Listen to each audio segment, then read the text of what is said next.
This is the PR Podcast, a show about how public relations helps you tell your story to the world. We talk with great PR practitioners who have the skills, creativity, and just plain savvy to get their clients noticed. Now here's your host, Jody Fisher.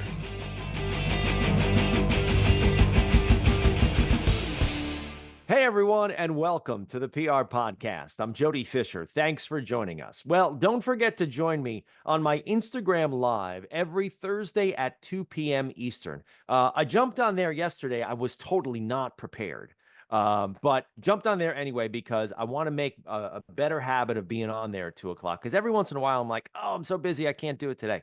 I got to commit to that. And I think that's a good lesson for all of us is that if you say you're going to do something, you got to show up and do it, right? Even if it doesn't come out quite the way you want it to, it's all right. Deliver on your promises, so to speak. So join me on that. Then that's on my personal Instagram. So that's at Jody Fisher, not at the PR Podcast, at Jody Fisher. Join me there every Thursday, 2 p.m. Eastern. And if you want to be a guest on that Instagram Live, let me know. If you got something you want to talk about, let me know. We play a game called Why Is That News, where I try to dissect a news story that I've come across and try to see, how it landed in the newspaper, what the PR person had to do to pitch the story, or what the reporter did to bring the story out that they eventually reported on. But let me know if you want to join me on that or you want to send me an idea for Why Is That News. So again, all of it at Instagram, at Jody Fisher, every Thursday, 2 p.m. Join me and let's have some fun. Now, speaking of fun, let's get on with our show for today. Jordan Thomas is Pensive Poet 97 on social media, and he bills himself as a musician, writer, uncle, freelancer, photographer, future advocate for veterans. As a writer and a social media manager, he helps local businesses share their stories by promoting their messages and events. And he recently adopted a new tagline for himself as the man of many hats because he does so many different things and literally wears so many different hats. Jordan, welcome to the PR Podcast. Thanks again for having me. It's an honor and pleasure to be here. You're very welcome. All right, how many hats do you have, Jordan? 26 and counting. 26 and counting. And you are a very stylish guy. I mean, anybody who checks you out on social and gets to see you, you're always dressed well. You always got that signature hat on. So many people, present company included, dress down now, especially after COVID. You dress up, you elevate your game. Tell me why you do that. Well, for one, I try to set an example for my own generation because there was a time and period where this was normal. And now people tend to think you're showing off or trying to present yourself as better, but that's not the case. There's a point in time where I want to come home and take all this off. I can't stay in this forever, but I love it. There's so much variety that comes with it. Especially with vests and bow ties, which I love. I have 7 bow ties, and just whether or not you have a reason to dress up, I think it's fun to do, and I think it should be more prevalent now. I love it and I admire it. I used to dress that way. I just don't anymore. But I always say that a man can never overdress, right? I mean, a tie and a jacket is always appropriate no matter where you are. So props to you for elevating your style game there. You always look fantastic. Thanks, I try. Let's talk a little bit about your journey because you and I connected, I guess, a few years ago over social media, I think. And you're located in California, and I'm on the East Coast. But you've gone through. I've watched you go through several transformations, and you do lots of different things. Tell me about some of the professional things you're doing right now.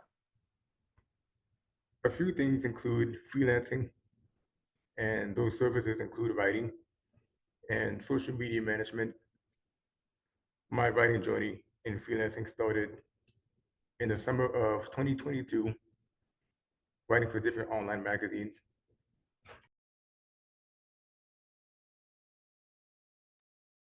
And how has that process been going for you? It's been good. It's allowed me to diversify what I write about and challenge myself to write about different topics and be transparent in my journey. For one example, I've written about recent eye surgery that I had to go through last year and tying that to overcoming challenges in life, unexpected challenges, because that was unexpected for me. I thought my surgeries had come to an end back in 2009, but this was an emergency surgery that had to occur because of a open shunt in my right eye. Full transparency, I have glaucoma in my right eye, and it's something I'm learning that is not a hindrance for me. It's never been a hindrance for me in my endeavors. Yeah, and I tend to think that people who have more challenges thrown at them are usually more resilient. The more challenges you have to overcome, the more normal those challenges seem. And you've definitely risen to the occasion on many occasions. Um, let's talk about your writing. Want to talk about your PR skills, your social media skills as well. But let's talk about your writing and sort of developing those skills. What are some of the most important skills you think that you've developed over your career? In regards to writing, some of the most important skills include a strong sense of adaptability, because to be a writer, I think being multifaceted is a good advantage to have. I think having a niche is overrated right now, and maybe that's just me, but maybe learning to adapt to different writing styles has helped me grow stronger as a writer. Some of those styles include press releases, newsletters, even album reviews that I did on Medium, my top 10 favorite albums of all time, and learning how to stretch myself as a writer. And that's been a very strong asset of mine. Yeah, is there a formula you have for putting yourself in a particular frame of mind to write something different? A press release is different from a newsletter, is different from a long form journalistic article. Do you have a formula that you use to get in the right frame of mind to write a particular thing? For the most part, it includes reading different examples to glean from and to learn from. And I extract from there different ideas to incorporate um, what I'm writing at the time.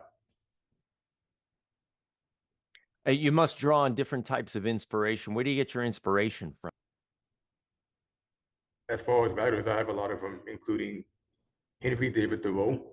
I read his work since high school, and Pablo Neruda, a lot of poets, Langston Hughes, and a lot of different sources, news sources, including yourself, and Jeffrey Hazlitt, Ted Rubin, Mark Schaefer. I can go on, a lot of different authors, favorite ones.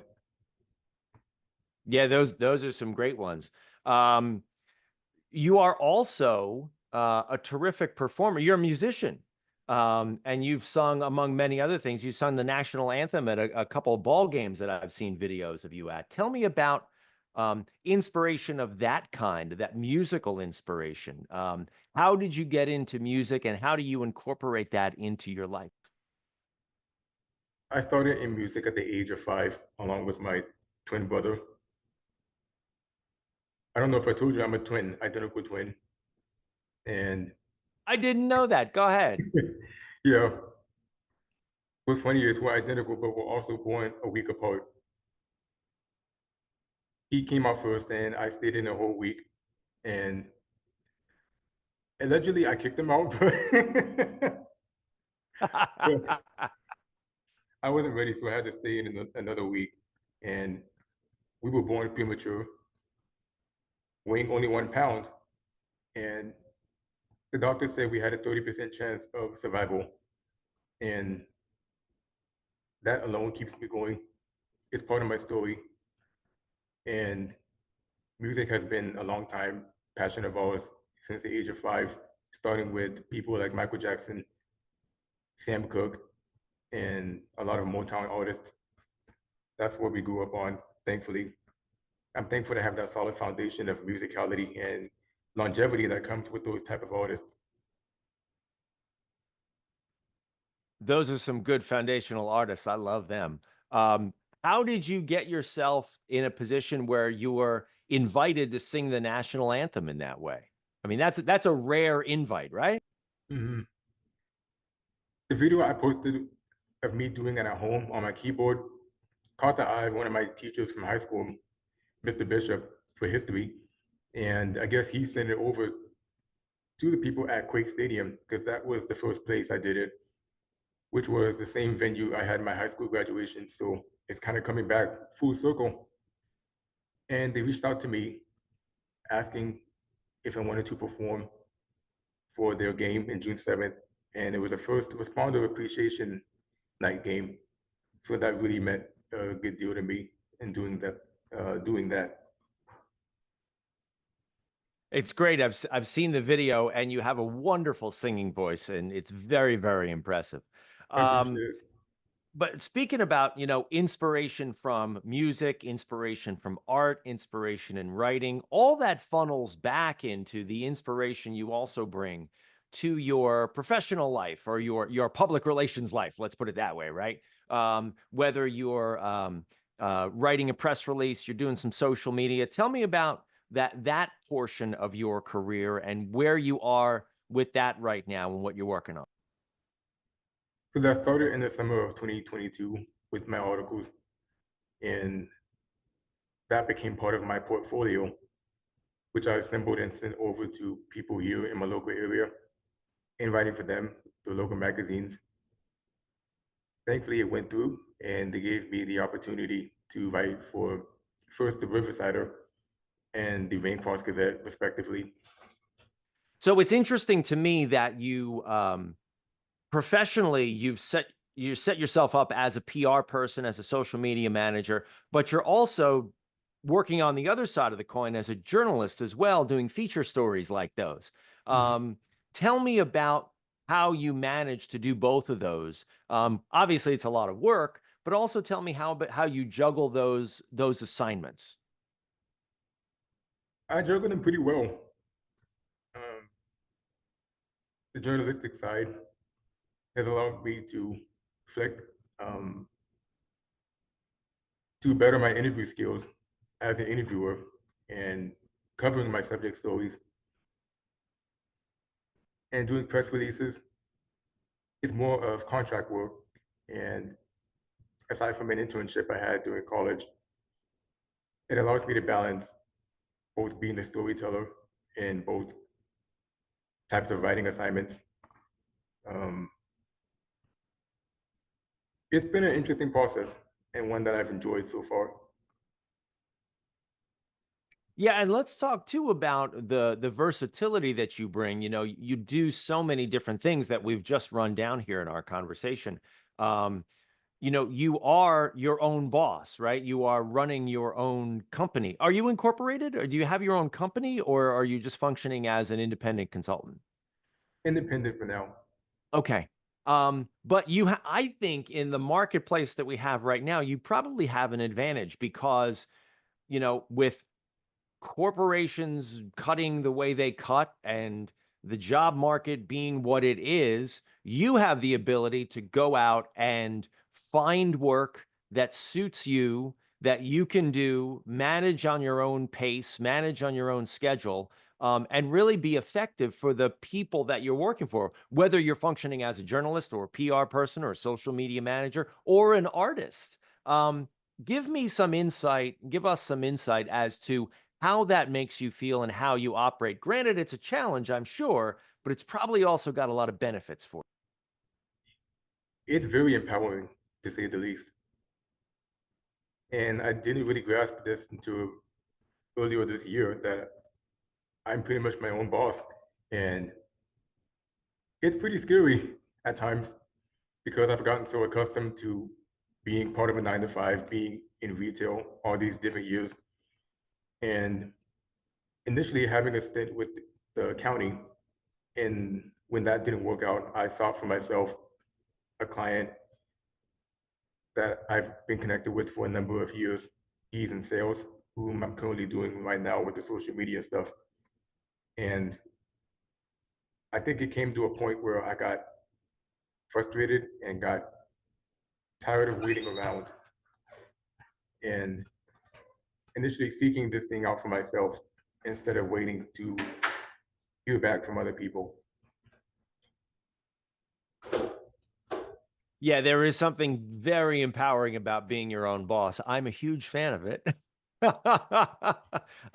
Because you are able to pick and choose, right? And pick and choose the things that you're passionate about. And I think Mhm. that's so important. It's something that we don't talk about enough, whether it's public relations or any business. You know, you have to believe in the people that you're working with. You have to believe in the thing that you are promoting, especially if you're promoters like we are, right? Whether you call yourself a PR person or a publicist or whatever you are, you have to believe in the thing that you're promoting, because if you don't, you're simply not going to do as good a job at it. And the passion that you bring to your projects clearly comes through. It does. I'm thankful for that.